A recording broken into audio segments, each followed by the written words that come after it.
বর্ণনা, মিশকাতুল মাসাবি হাদিস নাম্বার 131 এবং 130।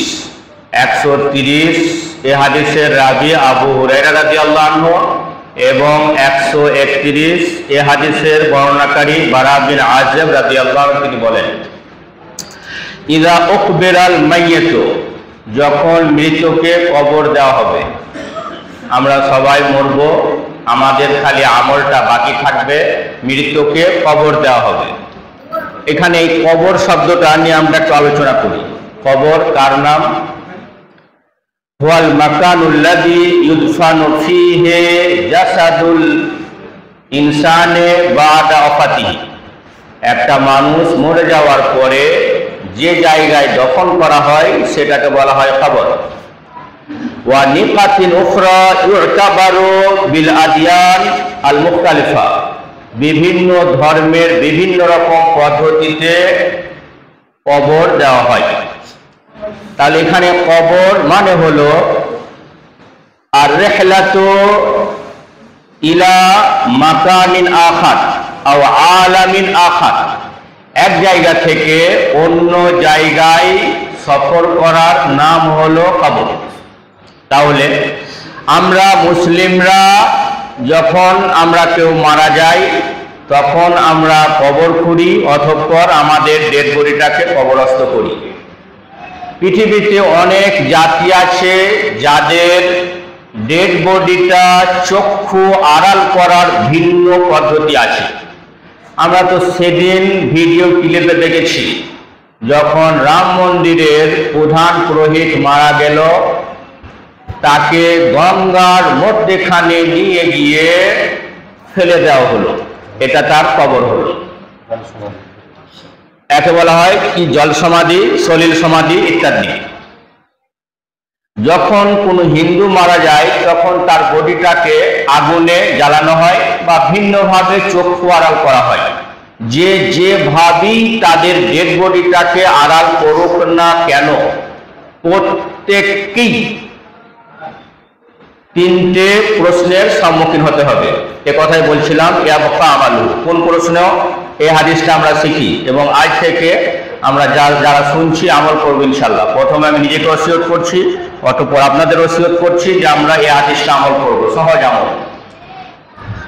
আল্লামা মুনজিরি রাহিমাহুল্লাহ তার রচিত গ্রন্থ আত-তারগিব ওয়া তারহিবের প্রথম খণ্ডের 309 নম্বর পৃষ্ঠাতে মুনজির আল আসলামি রাদিয়াল্লাহু তাআলা আনহু থেকে একটা হাদিস উল্লেখ করেন।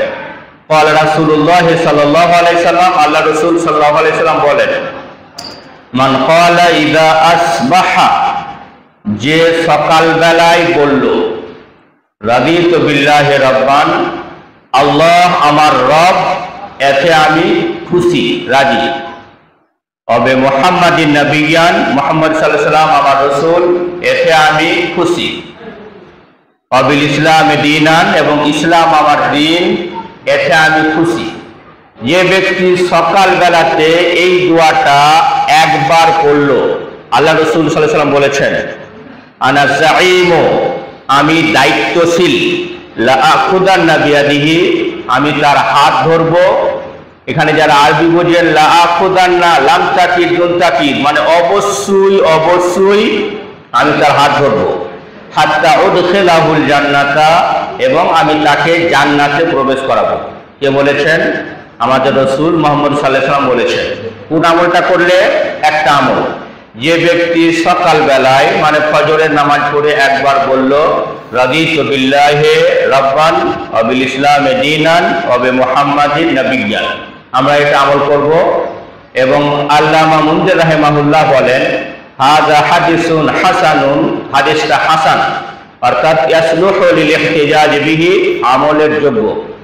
এই হাদিসটি আল্লামা বদরুদ্দীন আইনি আল ইলমুল ওয়াহিব নামক গ্রন্থে রচনা করেছেন।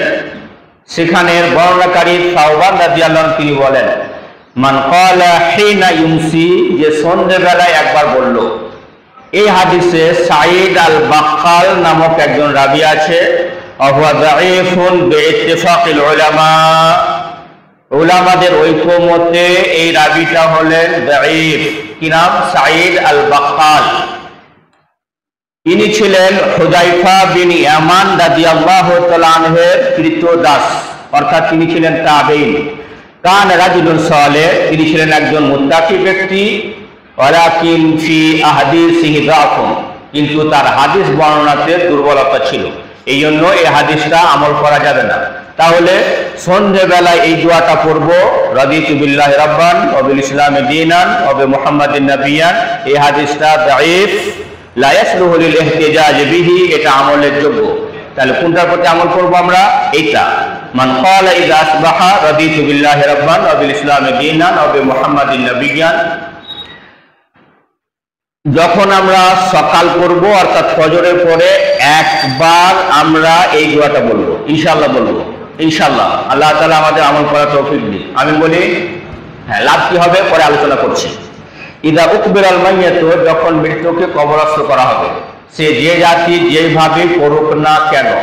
সহিহ বুখারীতে 6728 নম্বর হাদিসের দলিল, আল্লাহ রাসূল সাল্লাল্লাহু আলাইহি ওয়াসাল্লাম বলছেন, কানা রাজুলুন ফিমান ক্বাবলাকুম, তোমাদের পূর্বে একজন ব্যক্তি ছিলেন, লাহু আমওয়ালুন কাসীর ওয়া আওলাদুন কাসীর, তার অনেক সম্পদ ছিল, অনেক সন্তান ছিল। ফালাম্মা হুদিরা, যখন ওই লোকটা মরণাপন্ন হলো, দাআ লিবানিহি, তিনি তার সন্তানদের ডাকলেন। অকল লাহুম, তাদেরকে বললেন, আনা কাইফা আবুকুম, আমি তোমাদের কেমন পিতা বলো তো। ক্বালু, তারা সকলে বললেন, আনতা খায়রু আবিন, আপনি আমাদের উত্তম পিতা। লিআন্না তারাকতা আমওয়ালান কাসীরা ওয়া আওলাদান কাসীরা, এই জন্য যে আপনি অনেক সন্তান এবং অনেক সম্পদ ছেড়ে গেছেন। এখানে উত্তম বাপ কে হলো? উত্তম বাপ হলো ওই ব্যক্তি যে সম্পদ ছেড়ে গেল আর সন্তান ছেড়ে গেল।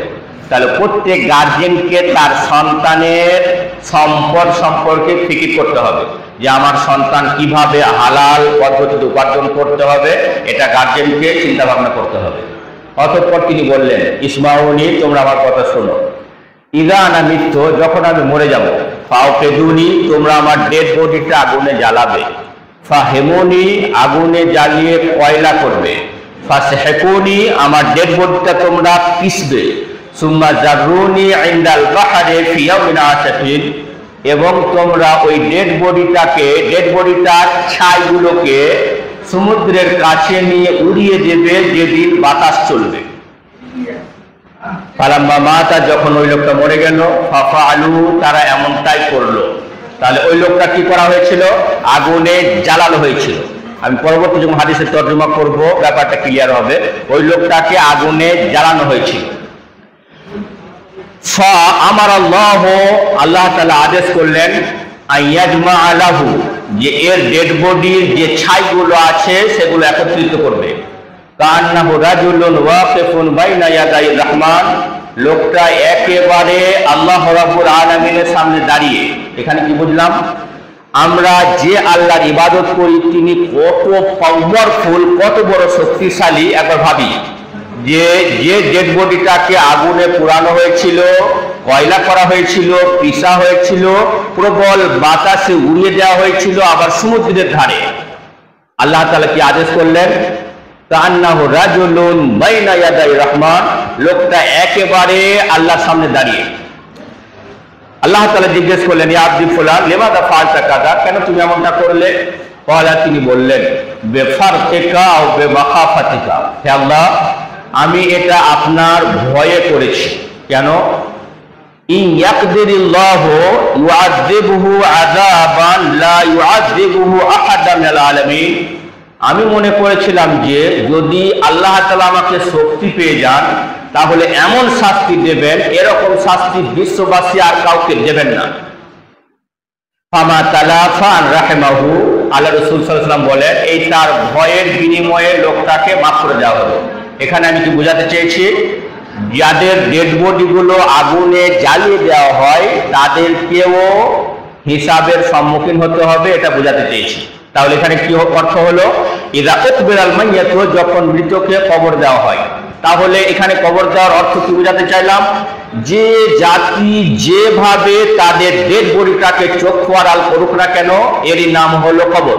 তাহলে কবর আমাদের পুকুরের পাড়ের গর্তটার নাম নয়, যে গর্তটাতে আমার বাপ শুয়ে আছে এর নাম কেবলমাত্র কবর নয়। কবর, আর রেহলাতু ইলা মাকানিন আখার আও আলামিন আখার, অন্য দুনিয়ায় সফর করা, এর নাম হলো কবর। তো ইদা উকবিরাল মাইয়াত, যখন মৃতকে কবর দেওয়া হবে, আতাহু মালাকানে, কবরে দুজন ফেরেশতা আসবে, আসওয়াদানে, যাদের শরীরের রং হবে কালো, আজরাকানে, যাদের চোখ দুটো হবে নীল, ফাইজলিসানিহি, তারা দুজন ওই লোকটাকে তুলে বসাবে। বুঝাতে চাইলাম, সে আগুনে পুড়িয়ে দেখ আর মাটিতে পুঁতে দেখ আর সমুদ্রে ফেলে দেখ, দুজন ফেরেশতা এসে তাকে বসাবেন। ওয়ায়ানফুখু ফীহি রূহ, এবং ফেরেশতা তাকে রূহ ফুঁকবেন। এই হাদিস কি বুঝলাম? যখন আমি মরে যাব, কবরে আমার রূহটা নিয়ে আসবে দুজন ফেরেশতা। অন্য হাদিসে যাই, সহিহ বুখারী হাদিস নাম্বার 3332, হাদিসের বর্ণনাকারী আব্দুল্লাহ বিন মাসউদ রাদিয়াল্লাহু আনহু তিনি বলেন, ইন্না আহাদাকুম লা ইজমাউ ফি বাতনি উম্মিহি 40 ইয়াওমান, অবশ্যই অবশ্যই তোমাদেরকে তোমাদের মাতৃগর্ভে শুক্রবিন্দু রূপে রাখা হয় 40 দিন। সুম্মা ইয়াকুনু আলাকাতান মিসলা যালিক, অতঃপর 40 দিন পর একটা রক্তের পিণ্ড হয়। সুম্মা ইয়াকুনু মুদগাতান মিসলা যালিক, অতঃপর 40 দিন পর মাংসের একটা টুকরো হয়। মানে মাতৃগর্ভে মাংসের টুকরো, মানে বডির আকৃতি এলো। সময় কদিন লাগলো? 40 দিন, 40 দিন, 40 দিন, অর্থাৎ 40 দিন লাগলো। তাহলে মাতৃগর্ভে সন্তানের আকৃতি আসতে সময় লাগে 40 দিন, এর মানে হলো 4 মাস।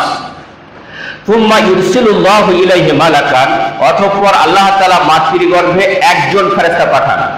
কি বলেছিলাম? কবরে যখন রূহ ফুঁকা হয়, দুজন ফেরেশতা রূহ নিয়ে আসে, আর যখন মাতৃগর্ভে রূহ ফুঁকা হয় তখন কজন ফেরেশতা আসেন? একজন ফেরেশতা আসেন।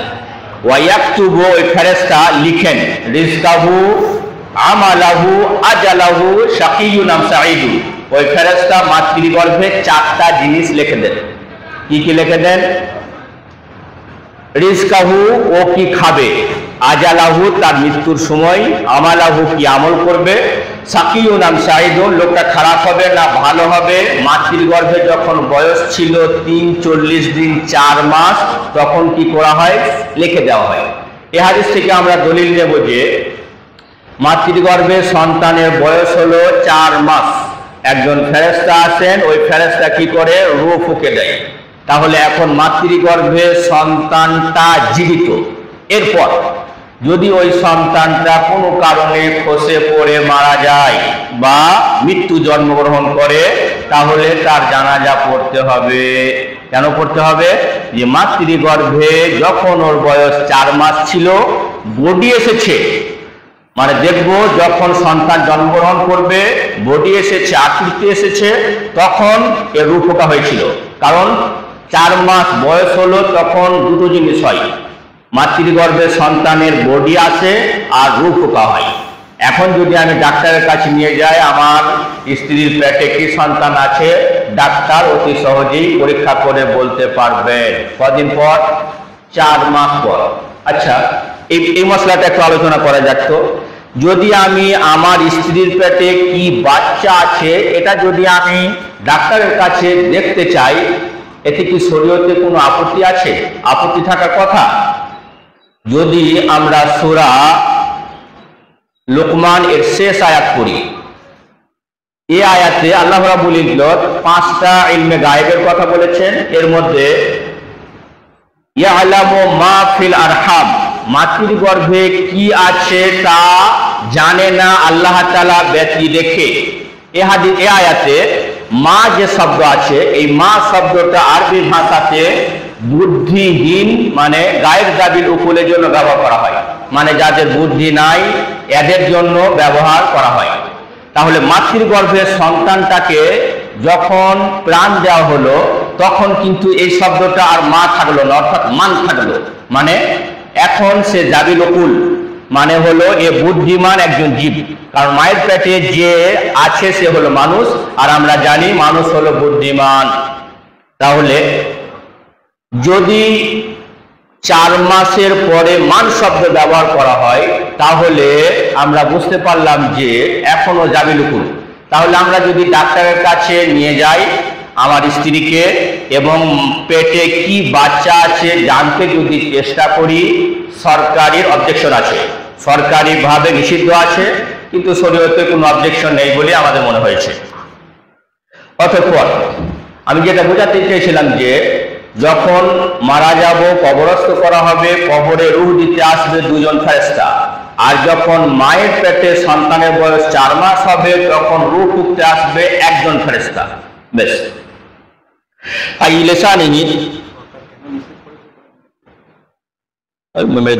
আচ্ছা, আমার ভাই বল জিনামুল বন্ধু আমার ভুল হলে বলে দেয়, আমাদের অনেক বড় উপকারের বন্ধু আর কি। হ্যাঁ, যে সরকারটা নিশ্চিত করেছেন বেটা ছেলে হলে বা বিটি ছেলে হলে, তখন বিটি ছেলে হলে পেটে মেরে দেবে। এটা মনে রাখবেন না যে আমি এ ফতোয়া দিলাম যে বুঝতে পারি পেটে বাচ্চা কন্যা আছে তাহলে আমি মারতে পারবো। আপনি যদি মারবেন কিয়ামতের দিনে আপনাকে জিজ্ঞেস করা হবে, এ প্রশ্নের উত্তর আপনি দেবেন। তাহলে সন্তান কন্যা সন্তান হতে পারে, এই জন্য মেরে দিতে পারে, এই জন্য সরকার থেকে নিষেধ করা হয়েছে। তো ওই ফেরেশতা এসে 2 জন ফেরেশতা এসে বসাবেন।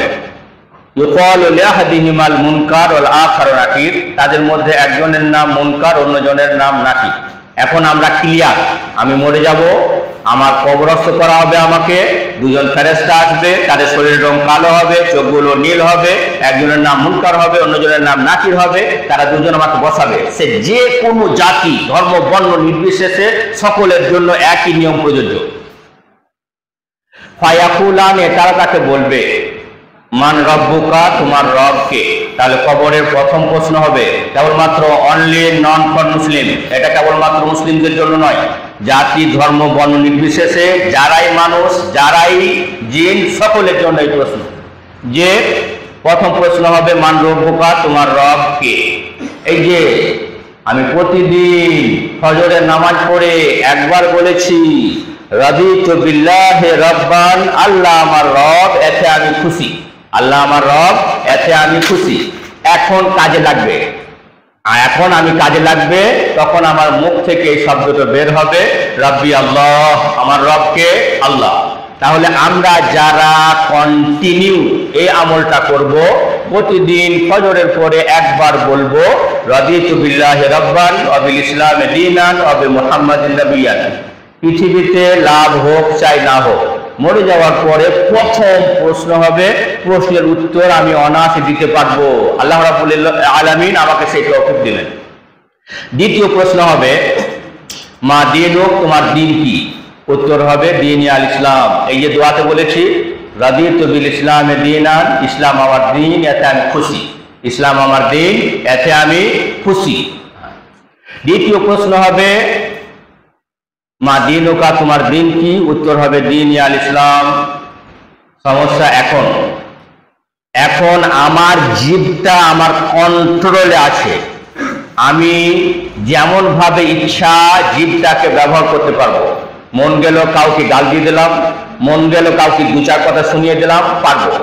সেদিন কিন্তু আমার জিভটা আমার কন্ট্রোলে থাকবে না, সেদিন আমার জিভটা আমার কন্ট্রোলে থাকবে না। কার কন্ট্রোলে থাকবে? এই হাদিসের শব্দ শুনেন তাহলে বুঝতে পারবেন।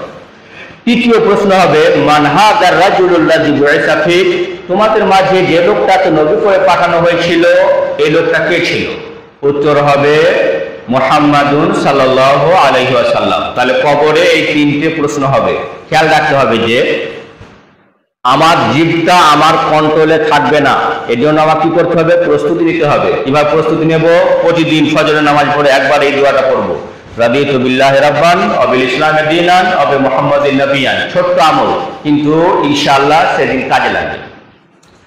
যখন ওই ব্যক্তি সঠিক উত্তর দেবে, 2 জন ফেরেশতা একত্রে তাকে জিজ্ঞেস করবে কাইফা ইউদরিক, এই 3টে প্রশ্ন হবে এবং 3টে প্রশ্নের উত্তর হবে তুমি জানলে কিভাবে? আমরা কারা উত্তর দিতে পারবো আর কারা পারবো না, এখানে চাবিকাঠি ভরা আছে। এখন ও লোকটা বলবে, কি বলবে? কারাতু কিতাব আল্লাহে, লোকটা বলবে আমি কুরআনুল কারীম পড়েছি, আমি কুরআনুল কারীম পড়েছি। আপনারা এখানে যারা আছেন সবাই কি কুরআন কারীম পড়তে পারেন? ভাই যারা আছেন আপনারা সবাই কি কুরআন কারীম পড়তে পারেন? যদি কুরআন কারীম পড়তে না পারেন তাহলে কবরের প্রশ্নের উত্তর নাই, হাদিসের বাহ্যিক অর্থ সে কথাই বলে। অতঃপর কি বলবে? আমানতু বিহি, এর উপরে আমি ঈমান এনেছি, সাদ্দাকতু, এবং এটাকে আমি সত্য বলে মেনেছি। তাহলে কবরের উত্তর হবে ওই ব্যক্তির যে কুরআনুল কারীম পড়েছে, তার উপরে ঈমান এনেছে, এটাকে সত্য বলে মেনেছে। এখন বলুন তো, কোন ব্যক্তি, মানে আমরা বাঙালিরা কুরআনুল কারীমটাকে আরবিতে পড়লাম, কিছুই বুঝলাম না, আবার সেটাকে সুন্দর করে কাপড়ে জড়িয়ে রেখে দিলাম।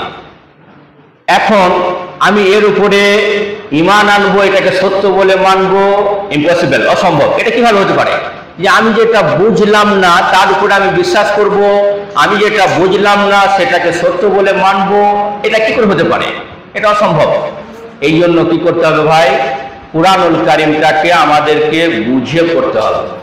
এখানে বোঝানো হলো যে কুরআনুল কারীমের উপরে ওই লোকটা বলবে আমানতু বিহি, আমি ঈমান এনেছি। চলুন দেখি একবার দলিলগুলো। ঈমান এনেছি এ কথা কে বলতে পারে? আল্লাহ তাআলা সূরা বাকারা আয়াত নম্বর 121 বলেন, আল্লাযীনা আতাইনাহুমুল কিতাব, আমি যাদেরকে কিতাব দিয়েছি, ইয়াতলুনাহু হাক্কা তিলাওয়াতিহি, এরা এটাকে যথাযথ তেলাওয়াত করে, উলাইকা ইউমিনুনা বিহি, তারাই এর উপরে ঈমান আনে। এখানে আল্লাহ রাব্বুল আলামিন স্বয়ং বলেছেন যারা কুরআনুল কারীম তেলাওয়াত করে তারাই এর উপরে ঈমান আনে। তাহলে কুরআনুল কারীম তেলাওয়াত আমি ঈমান আনলাম কখন বলতে পারবো? যখন আমি বলতে পারবো যে কুরআনুল কারীম তেলাওয়াত করেছি আমি, তখন। এখন আল্লাহ তাআলা তার রাসূল মুহাম্মদ সাল্লাল্লাহু আলাইহি সাল্লামকে যখন নিজেকে পড়তে বলেছেন তখন তিনি ব্যবহার করেছেন ইকরা বিসমি রাব্বিকাল্লাযী খালাক। হে নবী মুহাম্মদ সাল্লাল্লাহু আলাইহি ওয়াসাল্লাম, আপনি পড়ুন আপনার রবের নামে যিনি আপনাকে সৃষ্টি করেছেন। এখানে কিন্তু আল্লাহ রাসূলকে নিজে পড়তে বলা হয়েছে, কিন্তু যখন পড়াতে বলা হয়েছে তখন কিন্তু ইকরা শব্দ ব্যবহার করা হয়নি, তখন ব্যবহার কি করা হয়েছে? তেলাওয়াত। সূরা কাহফ আয়াত নম্বর 27 আল্লাহ তাআলা বলেন, উতলু মা উহিয়া ইলাইকা মিন কিতাবে রাব্বিক। হে নবী মুহাম্মদ সাল্লাল্লাহু আলাইহি সাল্লাম, আপনি তেলাওয়াত করুন যা আপনার কাছে প্রত্যাদেশ করা হয়েছে আপনার প্রভুর পক্ষ থেকে। দুটো দলিল পেলাম, যেখানে বোঝানো হলো যে কুরআনুল কারীম আমাকে তেলাওয়াত করতে হবে। সহিহ মুসলিম হাদিস নম্বর 2699 আল্লাহ রাসূল সাল্লাল্লাহু আলাইহি ওয়াসাল্লাম বলেন, মাজতামা কওমুন ফি বাইতিন মিন বুয়ুতিল্লাহ, একটা দল আল্লাহর ঘরে একত্রিত হয়, ওয়া ইয়াতলুনা কিতাবাল্লাহ, ওরা আল্লাহর কিতাব তেলাওয়াত করে। তাহলে এখানে কি বুঝতে পারলাম? তেলাওয়াত শব্দ। তাহলে কুরআনুল কারীম আমাদেরকে যে নির্দেশ প্রদান করা হয়েছে সেটা হলো তেলাওয়াত। তেলাওয়াত কি এটা আমাদেরকে বুঝতে হবে, আমরা বোঝার চেষ্টা করি। ক্বালা মুহাম্মদ ইবনে সালেহ আল উসাইমিন রাহিমাহুল্লাহ ফি শারহ রিয়াদিস সালিহিন, রিয়াদুস সালিহিনের ব্যাখ্যায় মুহাম্মদ বিন সালেহ আল উসাইমিন রাহিমাহুল্লাহ তিনি উল্লেখ করেন, আত-তেলাওয়াতু লাহা সালাসাতু আকসামিন, তেলাওয়াত এর তিনটে কিসিম, তিনটে প্রকার, এবং এট এ টাইম তুজাদু ফি ওয়াক্তিন ওয়াহিদিন, এট এ টাইম তিনটে জিনিস পাওয়া যেতে হবে। তাহলে আমি যখন কোরআন পড়বো, আমার কুরআনুল কারীম পড়াতে এট এ টাইম, এক সময়ে তিনটে জিনিস পাওয়া যেতে হবে। যখন আমি একসাথে তিনটে জিনিস পেলাম তখন আমি বলবো কুরআনুল কারীম তেলাওয়াত করলাম, তখন আমি বলতে পারবো কুরআনুল কারীম পড়ে আমি ঈমান এনেছি, তখন আমি বলতে পারবো এটাকে আমি সত্য বলে মেনেছি। এই তিনটে না থাকলে আমি দাবি করতে পারি না যে আমি কুরআনুল কারীমের উপরে ঈমান এনেছি, এটাকে সত্য বলে মেনেছি, কারণ আমি কুরআনুল কারীমটা আরবিতে পড়লাম, এটা বুঝলাম না। নাম্বার 1, তেলাওয়াতুল লাফজে। তেলাওয়াতুল লাফজে এর মানে হলো শব্দের সঠিক উচ্চারণ, শব্দের সঠিক উচ্চারণ। এখানে শব্দ বলতে বোঝানো হয়েছে হরফ। আরবি বর্ণমালায় 29টা অক্ষর আছে, আলিফ থেকে ইয়া পর্যন্ত। এই অক্ষরগুলোর আরবি ভাষাটা অন্যান্য ভাষার মতোই একটা ভাষা। যেমন বাংলা ভাষাতে বিভিন্ন শব্দের উচ্চারণের উৎপত্তি স্থল ভিন্ন, তেমনি আরবি ভাষার ও উচ্চারণের উৎপত্তি স্থল ভিন্ন। যারা তাজবিদ যারা জানেন তারা উল্লেখ করেন যে ওষ্ঠ থেকে নিয়ে কণ্ঠনালীর নিম্নভাগ পর্যন্ত 18টা ভাগ করে আরবি বর্ণমালায় 29টা অক্ষরকে উচ্চারণ করতে হবে। বুঝলাম? ওষ্ঠ থেকে কণ্ঠনালীর নিম্নভাগ পর্যন্ত আরবি বর্ণমালার 29টা অক্ষরকে 18 জায়গাতে উচ্চারণ করতে হবে। যখন উচ্চারণ ঠিক হবে তখন এর মানে ঠিক, আর যদি উচ্চারণ ঠিক না হয় তখন মানে ভুল হবে। ঠিক এরকম আমরা বুদ্ধিমান মানুষ, আমাদের সবারই মুখস্থ আছে। যদি বলা হয় আপনি সূরা ইখলাস তেলাওয়াত করুন, তো তখন আপনি বলবেন বিসমিল্লাহির রহমানির রহিম, কুল হু আল্লাহু আহাদ। মানে আমাদের যারা পাবলিক আছে, অনেক মৌলসাব আছে ঠিক এইভাবে পড়ে। কি পড়ে? কুল হু আল্লাহু আহাদ। কুল এখানে ছোট কাপ দিয়ে পড়লাম। যদি আপনি ডিকশনারি দেখেন তাহলে ছোট কাপ দিয়ে এই শব্দটা আকালা ইয়াকুলো থেকে আদেশ সূচক শব্দ কুল, মানে হে নবী মুহাম্মদ সাল্লাল্লাহু আলাইহি ওয়াসাল্লাম আপনি খান, মানে আল্লাহ তাআলা তার রাসূল সাল্লাল্লাহু আলাইহি ওয়াসাল্লামকে খেতে অর্ডার দিয়েছেন, তাই কি না? বরং এখানে তিনি বলতে বলেছেন। তাহলে আমাদের কি বলতে হবে? কুল, মানে হে নবী মুহাম্মদ সাল্লাল্লাহু আলাইহি ওয়াসাল্লাম আপনি বলুন। জ্ঞানীদের জন্য ইশারায় যথেষ্ট। কি বুঝালাম? সামান্য উচ্চারণের উৎপত্তি স্থলের তারতম্য থাকার কারণে মানের মধ্যে আকাশ পাতাল প্রভেদ। এখন আপনি বলুন তো, যদি কেউ খেতে বলে আর আমি বলতে শুরু করলাম, তাহলে তার আদেশ মানা হলো না। আবার এই আদেশ তো আল্লাহ স্বয়ং তার রাসূল সাল্লাল্লাহু আলাইহি ওয়াসাল্লামকে আদেশ করছেন আপনি বলুন। তাহলে আমাকে কি করতে হবে? সঠিক উচ্চারণ উৎপত্তি স্থল শিখতে হবে। এখন আপনি বলবেন যে আমি বড় হয়ে গেছি, বয়স হয়ে গেছে, আর আমাদের গ্রামের ইমাম সাহেব ছোট, ওর কাছে শিখতে যাব, প্রেস্টিজে লাগবে। শিখাতে প্রথমত ইসলামের নিরিখে শিখাতে কোনো প্রেস্টিজ নাই। এই যে কবর নিয়ে আমরা আলোচনা করছি, আমরা মানুষ, আমাদেরকে যদি মোমেন হয় তাহলে শ্রেষ্ঠ জাতি হিসাবে গণনা করা হয়েছে। আমরা কবর দেওয়া শিখেছি কার কাছ থেকে? সবচাইতে ঘৃণিত একটা পাখি যার নাম হলো কাক। আল্লাহ তাআলা সূরা মায়েদা আয়াত নম্বর 31 বলেন, ফাবাআসাল্লাহু গুরাবান ইয়াবহাসু ফিল আরদি। আল্লাহ তাআলা একটা কাককে পাঠালেন। আল্লামা তাবারী রাহিমাহুল্লাহ এবং তাফসীর ইবনে কাসিরের লেখক হাফেজ ইমাদুদ্দিন ইবনে কাসির রাহিমাহুল্লাহ তারা উল্লেখ করেন যে প্রথমেই একটা মরা কাক ছিল আর একটা জীবিত কাককে পাঠালেন। অন্য বর্ণনায় তিনি উল্লেখ করেন যে আল্লাহ তাআলা দুটো কাক পাঠিয়েছিলেন, দুটো কাক মারামারি করলো, একটা কাক মরে গেল, অন্য একটা কাক কি করলো?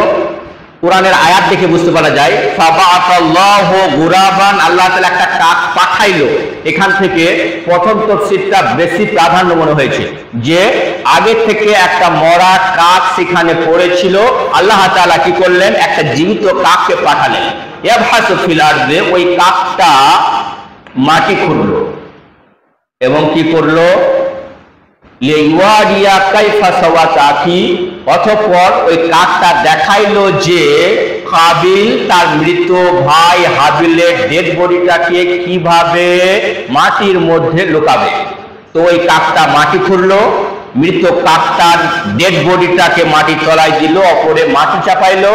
অতঃপর কাবিল মাটি খুঁড়লো, মৃত ভাইয়ের ডেড বডি হাবিলের ডেড বডিটাকে ওই গর্তে দিল, অতঃপর চাপা দিয়ে দিল। এটা হলো কবর। তাহলে আমরা কবর দেওয়া শিখেছি কার কাছ থেকে? আমাদের ঘৃণিত একটা পাখি, সেটা হলো কাক। এত ঘৃণিত যে বাড়িতে বসলে তাকে বসতে দেওয়া হয় না, এবং পালা তো দূরের কথা। তো এখানে কি বোঝাতে চাইছি? এখানে বোঝাতে চাইছি আমি আমার অহংকারকে চূর্ণ বিচূর্ণ করতে চাইছি। শিক্ষা যেখানে পাবো ছোট বড় দেখার প্রয়োজন নেই। আমাদের গ্রামে ইমাম সাহেব ছোট বলে আমি ওর কাছে শিখতে যাব, আমার প্রেস্টিজে লাগবে। শিক্ষার ক্ষেত্রে প্রেস্টিজ করা এটা বুদ্ধিমানের কাজ নয়। যে শিক্ষার ক্ষেত্রে প্রেস্টিজ করবে সে চিরকাল বুকায় থাকবে, সে কোনদিন এডুকেটেড পার্সনের মধ্যে তার নামই আসবে না। তাহলে এডুকেটেড পার্সনের মধ্যে নাম আসতে গেলে আমাকে কি করতে হবে?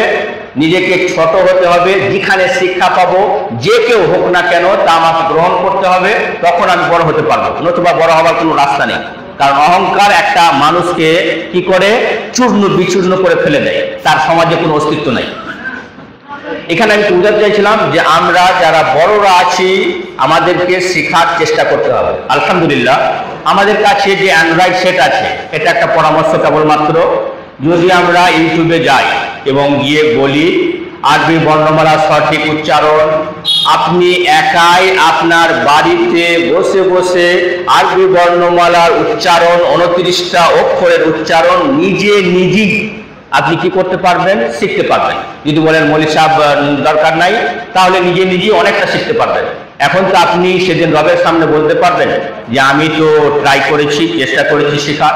তাহলে আপনাদের সকলের কাছে আমাদের আবেদন, এবং এটা জরুরি বলে আমার মনে হয়েছে দলিলের ভিত্তিতে, যে কুরআনুল কারীমের 29টা আরবি ভাষা 29টা অক্ষরের প্রত্যেকটা অক্ষরের উচ্চারণ উৎপত্তি স্থল আমাকে শিখতে হবে। না শিখলে যদি বলি তাহলে মানের মধ্যে আকাশ পাতাল প্রভেদ হবে। এখন আমি জেনে বুঝে মানে পড়লাম, এমন মানে ভুল হলো, আমরা মনে করি না এভাবে কোরআন কারীম পড়লে হয়তো গুনাহ হতে পারে। নাম্বার 2, তেলাওয়াতুল মানা, অর্থ বুঝতে হবে। Our mother tongue is Bangla, the language of Holy Quran is in Arabic. আমাদের মাতৃভাষা বাংলা আর কোরআনের ভাষা হলো আরবি। It is also difficult for us, এটা আমাদের জন্য খুব কঠিন হলেও যদি এ কথা 50 বছর পূর্বে যারা মারা গেছেন তারা যদি বলতো তাহলে এটা হয়তো আপত্তিটা গ্রহণযোগ্য হতো, কিন্তু বাট এখন কিন্তু নয়। কেন?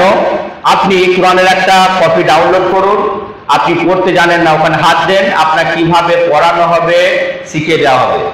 আপনি আবার হাত দেন, নিচে আবার প্রতিটা শব্দে মানে লেখা থাকবে, আবার তার নিচে সহজভাবে মানে লেখা থাকবে, আবার মানে হাত দেন, আপনি তফসিল লেখা থাকবে। তাহলে এক্ষেত্রে আপনি বলবেন যে আমি শিখতে পারিনি, এ গ্রহণযোগ্যতা আমি সময় পাইনি। যারা এমনটা করেন, পার্থিব জগতের ব্যস্ততা আপনাকে ব্যস্ত রেখেছে, যদি এমনটা করেন তাহলে তার জন্য এই হাদিস শুনেন।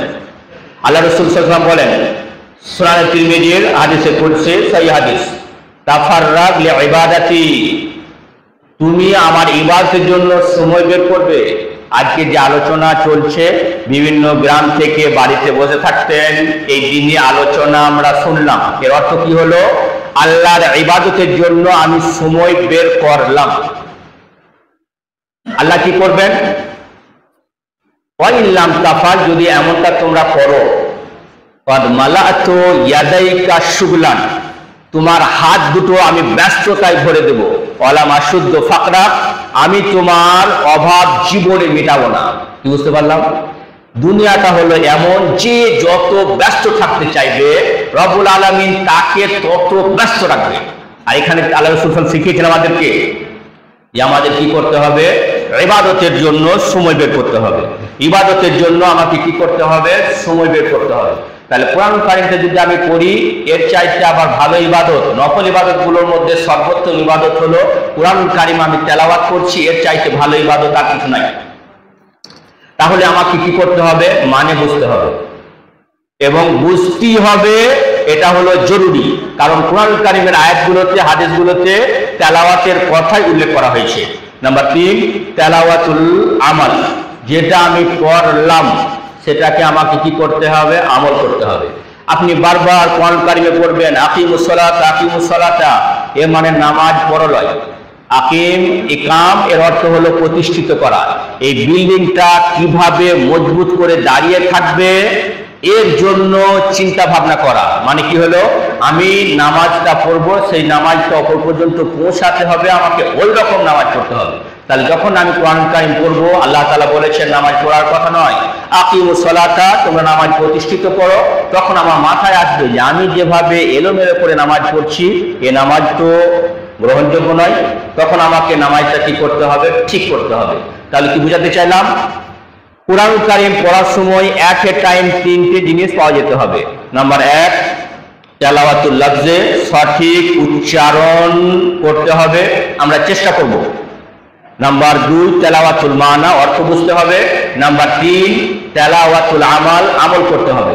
যখন এই তিনটে জিনিস আমার কোরআন কারীম পড়ার মধ্যে পাওয়া গেল, এখন আমি বলতে পারবো কবরে যখন প্রশ্ন হবে, কারাতু কিতাবাল্লাহি, আমি কোরআন কারীম পড়েছি, আমানতু বিহি, আমি এটা ঈমান এনেছি, সাদ্দাকতু, এটাকে আমি সত্য বলে মেনেছি।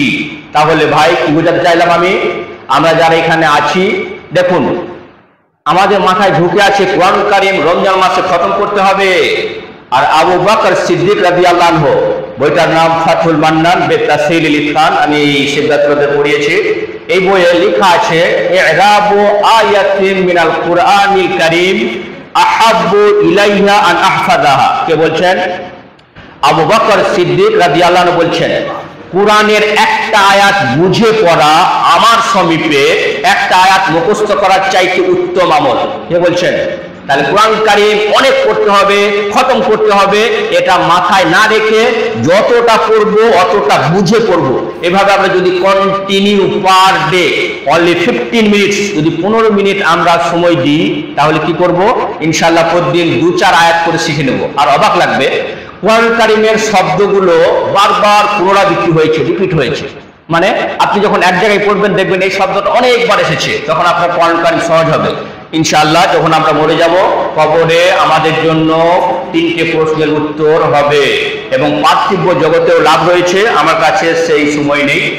আমরা এত দূর থেকে এসে আপনাদের এই উপদেশ দিতে চাই যে আমরা অন্তপক্ষে একটা আমল করি, কন্টিনিউ ধারাবাহিকভাবে ফজরের নামাজ পড়ে একবার এই দোয়াটা পড়বো, রাদিতু বিল্লাহি রাব্বান ওয়া বিল ইসলামি দীনান ওয়া বি মুহাম্মাদিন নাবিয়্যান। আল্লাহ তাআলা আমাদের তৌফিক দিন। অবশ্যই